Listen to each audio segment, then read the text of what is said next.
Maganda umaga, tanghali, hapon, gabi sa Earth elements na Taurus, Capricorn, and Virgo.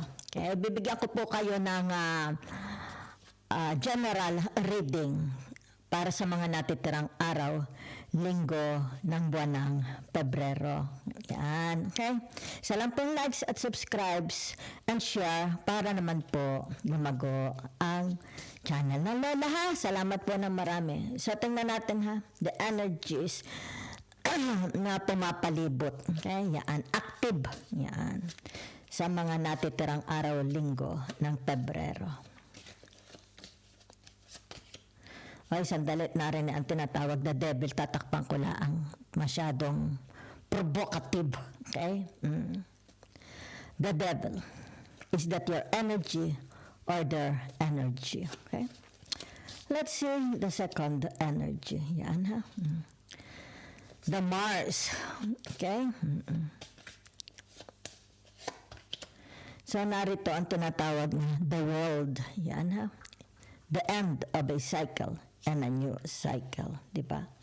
So, ibig sabihin nito, yung tinatawag na tapos na, okay? Ang kanilang mga masasayang araw, di ba? Tapos na. Ibig sabihin nito, kailangan na magkaroon ng pagbabago, di ba? Gising, gising, gising. Yan, maaring nagising na siya sa katotohanan, di ba? So kung kaya ibig sabihin nito, yung tinatawag ay tapos na ang aking mga pagliliwaliw, di ba? Oh, di ba sabihin natin, tapos na ako sa pagiging playboy, playgirl, di ba? Tapos na ako sa pagiging tamad, yan pala asa, di ba? So kung kaya dito yung tinatawag the ways, okay?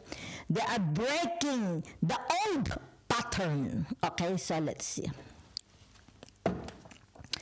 Tabi natin ha, mga kababayan ko. Yan. Tabi natin din eh. Yan. Bigyan natin ng continuation. The energies, okay? So it's like tinatawag, wala nang balakid sa aking buhay. Diba? Free again! Laki-laki me! Free again! Time for celebration now. Time to have a party. Yan, tapos na. Okay? Nag-reverse na po ang inyong tinatawag na the death. Diba? It's like tinatapos ko na ang relationship na ito. Diba? Tinatapos ko na between you and me. Okay? Masyado kang pabigat sa aking buhay. Diba? Okay. No complaint, no comments. Ako'y aalis na, di ba? Yan. Malayong malayo. Yan, kita mo. It's about your goals. It's about your ambitions, di ba? Yan. So, nakikita dito. Okay? Okay? Yung tinatawag na preparation, di ba? Marito tinatawag na, magji-gym na ako simula ngayon. Babaguhin ko ng attitude ko, di ba? Gusto ko nang mag-ipon ng pera, di ba? Yan. Gusto kong gumanda ang aking name, di ba? Ang aking reputation, di ba? Yan. It's more about pinanindigan niya, okay? Ang kanyang sinabi. Yan, ha? Okay. So, ibig sabihin nito, it's more about sarili ko muna. I have no time for loving, whatever. Diba? Okay?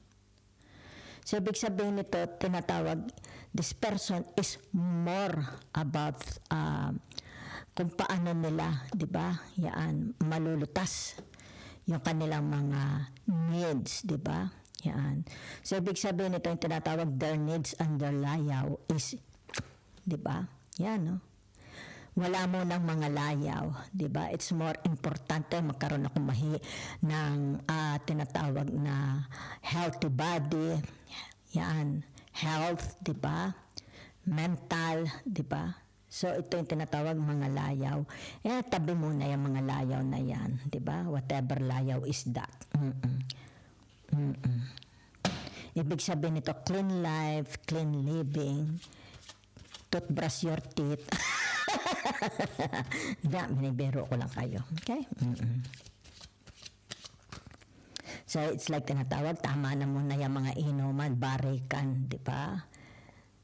Yung tinatawag na limelight. Ano ba ang limelight, di ba? Let's say, sabi natin party-party, clubs, di ba? Okay?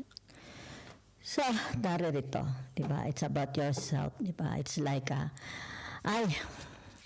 ako muna is tinatawag mag-adventure, di ba? Yan. Ano kayang magandang puntahan ko? Something like that, di ba? Yan. It's like yung pag-iisip ninyo is mas mataas na. It's more about welcoming, di ba? Welcome world, di ba? Yan. Challenge me, try me, di ba? Yeah, entertain me, di ba? Oh. It's like maaring for some of you is you are ready not to face the world, to face the reality. Diba? Bagong tao, bagong buhay. Okay? So, kaya dito. Okay?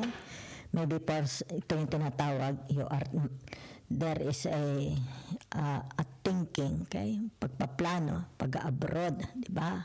Maybe going back to the school, diba? Maybe there's something to do about your career, about your path, di ba? About your callings. Saan ba ang callings mo? Di ba? Yan. Tingnan natin. It's like gagawa ako ng pangalan. I am wiser than yesterday. Di ba? I am more wiser than many years past years, past day, past week. Bahala ka na. Di ba? So, ibig sabihin nito, yung tinatawag na, okay? Thanks for the experience, di ba? Yan o. Baon na. Okay? It's like, baon na sa limot. Yan. Everything's yan. Tahimik na. Okay? It's like there is a rebirth. Magkakaroon ng rebirth sa inyong buhay. Okay? Nakikita ko, it's all about rebirth. Tumatakbo ang dugo sa aking, ang dugo sa aking mga ugat. Hindi ko kailangan ng stent sa aking heart artery sapagkat dumaloy naging healthy ang takbo ng dugo. Diba? So, there is a rebirth. Diba? Okay. Maybe for some of you, pupunta sa cementerio, di ba? Maaring magpe-respect sa mga loved ones na lumisan na sa mundo, di ba? So ito yung tinatawag ibinaon na sa limot, di ba? Whatever happens to your life, ibinaon na, okay? Yan, hindi na ito dapat sariwain pa, okay? So, maganda. Maybe for some of you, you are touched by God, di ba? It's like, hingi po ako ng Diyos, di ba? Yan. Kumbaga dito, hindi pa huli ang lahat, di ba? Para ako yumaman, para ako magkaasawa, para ako magkapagtrabaho, para ako makapag-abroad. Hindi pa huli ang lahat! Di ba? So, naririto ang tinatawag, the page of wands, okay? So, ibig sabihin nito, yung tinatawag na once you decide, okay, there is no turning back, okay? So, para sa mga maaari ito yung tinatawag, aalis na ako. Sa iba na ako titira, sa iba na ako magtatrabaho. Maybe I will go back to school, di ba? Tinatawag na, it's about, kailangang makita ng mundo. May tinatawag na, ano tawag dito? What you are made of, di ba? Yan. So, kumbaga dito, for some of you, lilisan. Okay? Lilisanin na kung saan siguro sila nakatira, kung saan sila lumaki, di ba? Ang pamilya niya, ang bahay niya, ang magulang niya, ang mga kapatid niya. It's time to say, tinatawag na, time to say goodbye. Yan, okay? So, ibig sabihin nito, the Knight of Cups, di ba? So, ibig sabihin ng Knight of Cups, there is a trouble, movements, di ba? Kung saan ka niligaya, di ba? Yan. So, ibig sabihin nito, punong-puno ng pag-ibig. Yan, ha? It's like you love yourself, okay? You are healed, nakikita dito. you are healed. Okay? Yan. Kaya dito, there is an adventure. Diba? It's like, let's see where the grass is green. Okay? So it's about preparation, maybe saving. I am saving all my love for you. Yan. Maybe ito yung tinatawag na magsasave ng pera para sa kanilang future for the retirements. Diba? Gagawa ng pangalan. Diba? Yan, maaari ito yung tinatawag, kailangan ako is maging very, very active na. Diba? Yan. Para ako is umunlad ang buhay. Diba? So it's like, nakikita dito, saswertehin kayo. Okay? Kung ano itong gagawin yung desisyon. The Wheel of Fortune, okay, is babakapan kayo. Okay? So, letting go. There is a relationship here. Maybe, sabi nating marriage, di ba? Or in a relationship, letting go. Di ba? It's like, I have no interest. Di ba? Yan. Okay? So, nakikita dito, okay? You are ready na, okay? To show the world, okay? What you've got. Yan, ha? So, nakikita dito yung tinatawag na you have a clean life, di ba? Okay. The Empress. Yan. You have a clean life. You are so, I am so in love. La, la, la, la, la, la, la, la, la. It's about how you see the world. It's about how you see your surroundings, di ba? How you see your future. Nakikita. Okay? So, ibig sabihin nito patuloy. Papatuloy ka. Okay?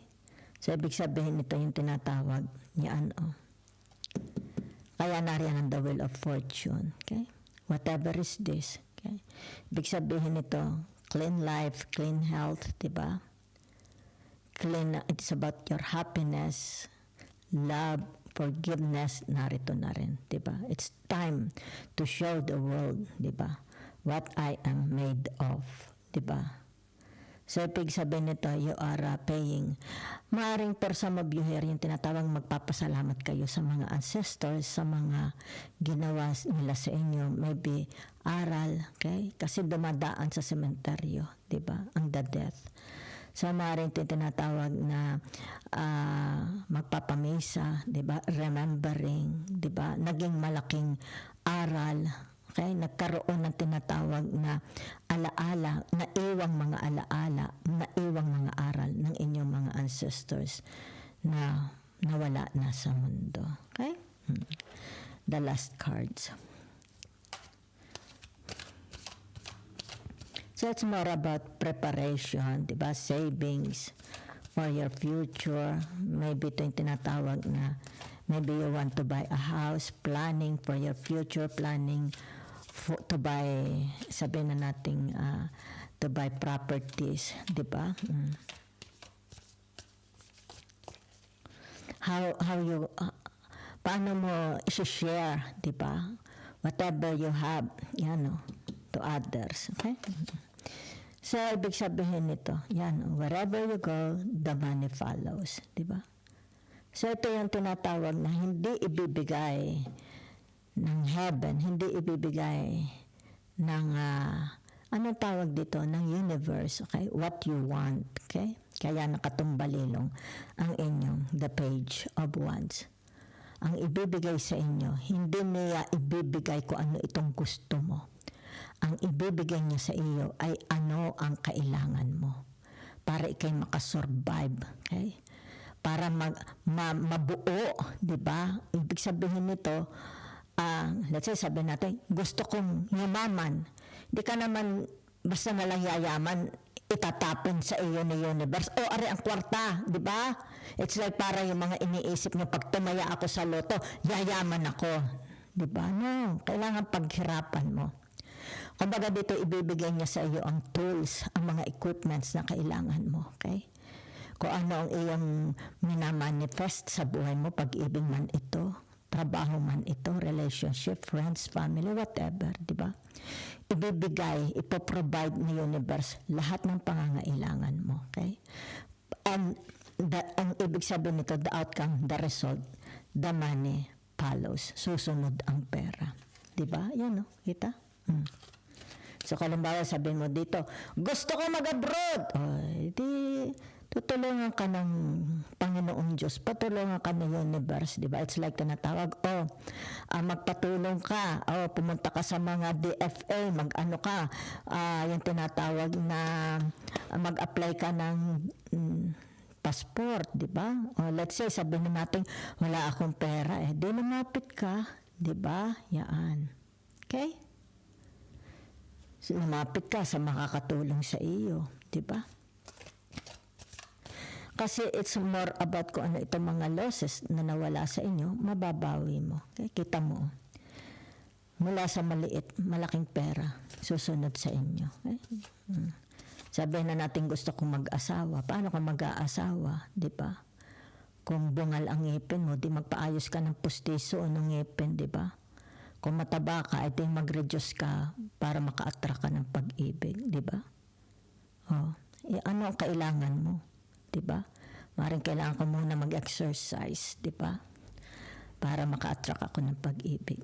And what the result? Ito. Susunod ang pag-ibig, susunod ang kwarta, susunod ang yaman. Kaya lumabas ang the wheel of fortune and the death. The death is tinatawag na lumingon ka sa pinanggalingan mo. Pasalamatan mo ang mga taong nagbigay. It's like tinuruan ka, 'di ba? Nagbigay lesson sa buhay mo, tinuruan ka, 'di ba?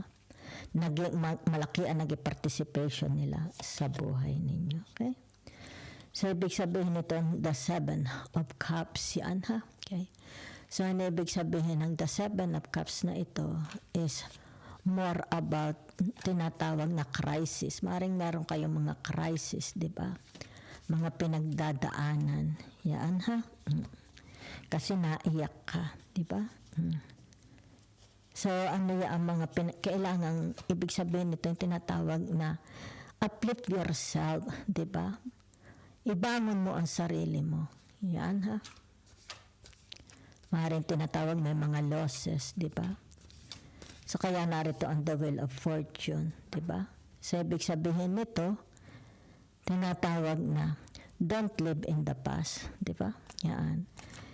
Your past serve as a lesson na. Okay? So ano dito? It's like nahihirapan kang pumili, di ba? Because you are crying. Which one? Alin dito ang gusto mo? Okay? One at a time. Okay? Hindi lahat ibibigay sa iyo. Okay? So, ibig sabihin it's about your dreams, di ba? The Knight of Swords. Yan, okay? Huwag mo limitahan ang sarili mo, okay? Hanggat hindi pa huli ang lahat, di ba? Palagi may pag-asa. Follow, warrior, kung saan papunta ang inyong kapalaran. Yan, sundan mo, di ba? Lumipad ka kagaya ng ibon, okay? Discover where the green grass, okay? Where the grass is green. Yan, no? Challenge yourself, okay? So that's I see for you. Yan. Ito yung tinatawag plan your future, di ba? Yan.